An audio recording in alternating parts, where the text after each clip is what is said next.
So the other day, my maid Chris was cleaning my living room. And me being the lazy ass that I am, I was just sitting back on the sofa with my legs up. And she takes a look at me and she says, Wow, ma'am, your feet so clean. me being a hypochondriac, my first thought was like, what does that mean? Am I sick? Is something wrong with me? Am I gonna die? No, it's nice because my feet is blocked.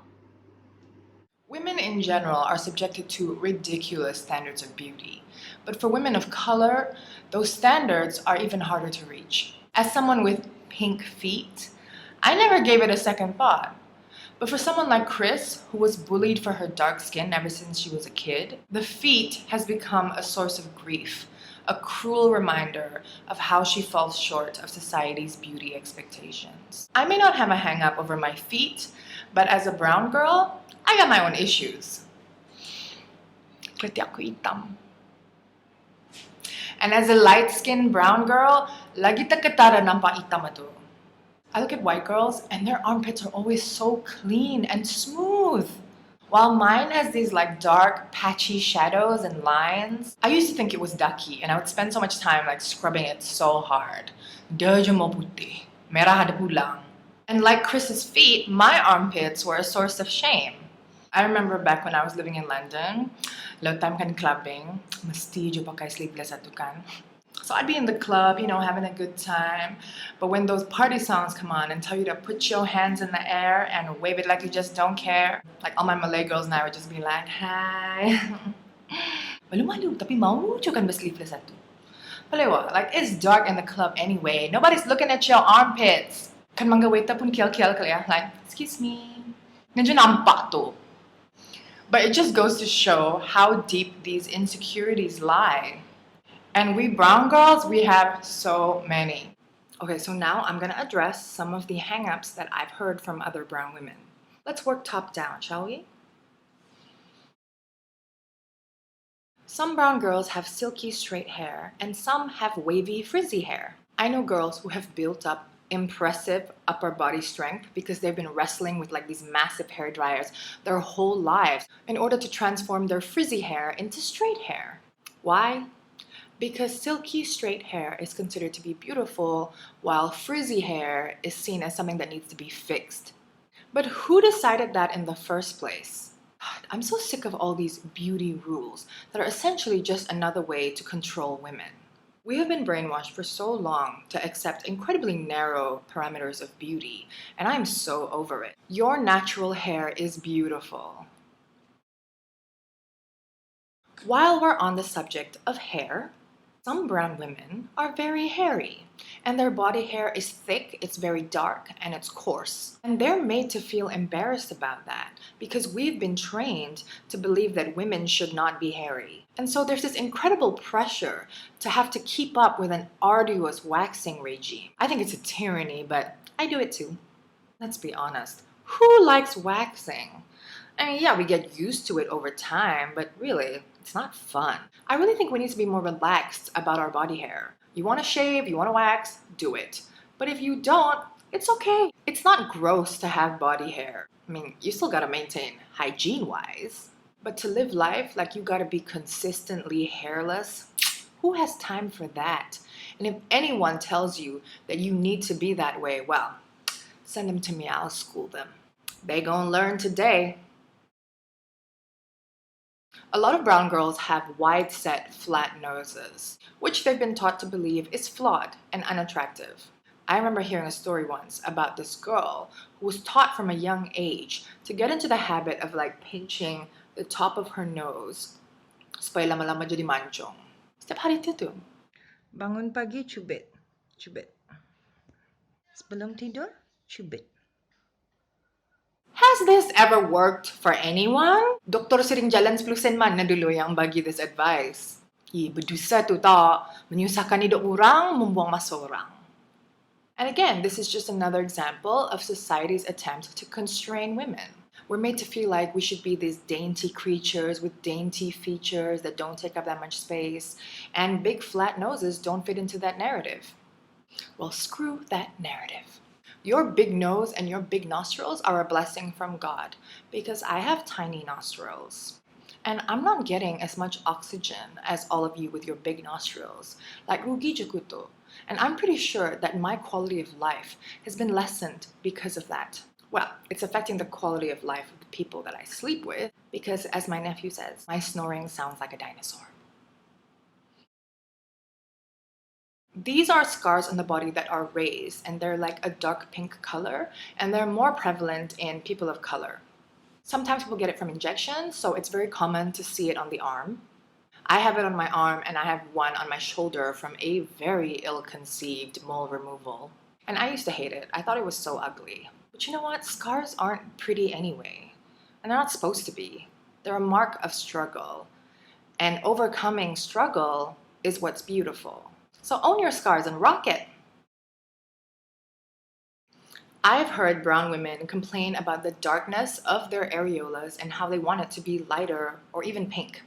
If you grew up reading Western fashion magazines, watching Western TV shows and movies, which is the case for many of us, it's understandable that we would form an idea in our mind of how breasts should look. Supple, perky, with pink nipples and areolas. That's why representation in media is so important. Because when all we see is a certain breast shape and look, and our breasts don't look like that, we start to think that it's abnormal, or that it's ugly, or that there's something wrong with our breasts. And this is a good example of the effects of the sexualization of our bodies. We place importance on aesthetics over functionality. Breasts were not created to tantalize, it's to feed children. And babies don't care what color your nips are or how they look, they just want to eat. So don't worry about your dark areolas. It's normal. You're a brown person, you're going to have brown nipples. Besides, if you're like brown skin and then you have pink nipples, that doesn't seem right to me. This is quite an issue for darker skinned girls because stretch marks are light in color, so it's a lot more obvious. I know a girl who was made fun of and they said that she looked like a harimau. But I'm like, are you kidding me? Tigers are beautiful and fierce as hell. I would love to be one so that the next time you try to put me down, I can just eat you. Okay, so I'm moving lower now. And some of you might be like, oh my god, is she gonna talk about the vagina? Yes, I am. Well, actually, yes and no. I'm gonna talk about the vulva, which people often confuse for the vagina. I had a friend, a dark-skinned Malay girl, who once told me that she exclusively only goes to Indian gynecologists because, and I quote, they are the only ones who would have vulvas as dark or darker than hers, and so she wouldn't have to feel judged. It's so crazy to think that women can feel so much shame over body parts that hardly anyone sees anyway. Siapa je melihat? Your doctor, your waxer, your man. Doctors are there to judge the health and functionality of your vagina, not how pretty it is. Your waxer is being paid to provide a service, and as professionals, they're not going to judge you. But if your man is the one shaming your vulva, well, tell him. That's cool, because you're never going to see it again. And kick his misogynist ass to the curb. We should never ever feel ashamed for what our body parts naturally look like. But because this is something that is rarely talked about, especially when it comes to private parts, it's embarrassing to talk about. And so a lot of women feel very alone in their insecurities. And they worry that their vulva is abnormal or ugly. So let me just say this. Unless a doctor has told you that something is off, your vulva is normal. The darkness is normal. You are a brown person. Please don't resort to bleaching down there. It's not safe. Put your worries away. Vagina is life. Most of us came into this world through one. And even for the ones that didn't, you still came out of a person that has one. So show some damn respect. So yeah, these are the common complaints and insecurities that I hear about brown bodies. And honestly, it really upsets me. I'm so tired of seeing beautiful brown women beat themselves up over their God-given features, wasting money on bullshit and sometimes dangerous products in order to fix their outside appearance, when really what we should be fixing is our minds. To train our eyes to see as beautiful the parts of ourselves that we have been taught to hate. I noticed in the responses from my last video that a number of women have learned to accept their darkness. Something in that sentiment to me is still not good enough. Like, don't just accept your darkness as if it's a raw deal that you just have to settle for. Don't convince yourself to love your darkness. We should be embracing darkness and rejoicing in our brownness. I also noticed comments that pointed out how we should appreciate our brown skin because in the West, they love tan skin.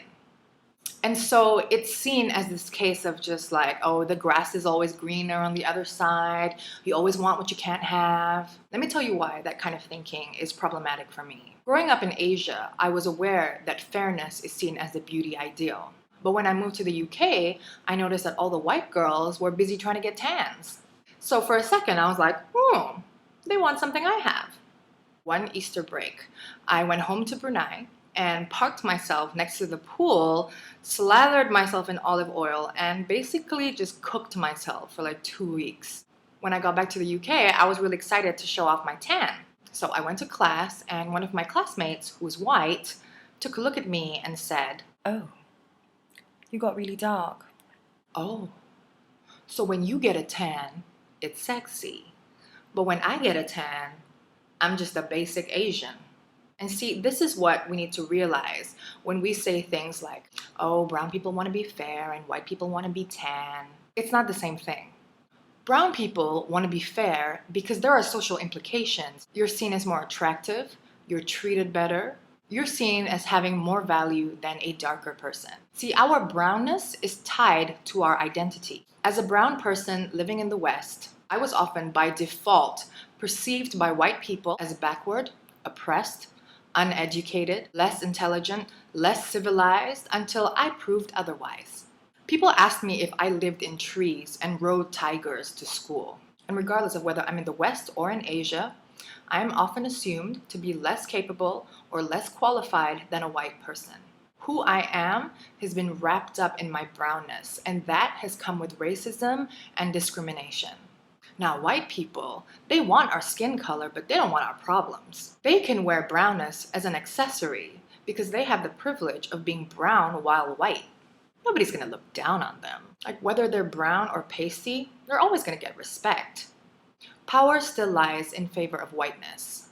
And if we want to take the power back, we need to start being conscientious over the ways in which we feed into this imbalance. So let's start with ourselves, and let's learn to love and appreciate our brown bodies.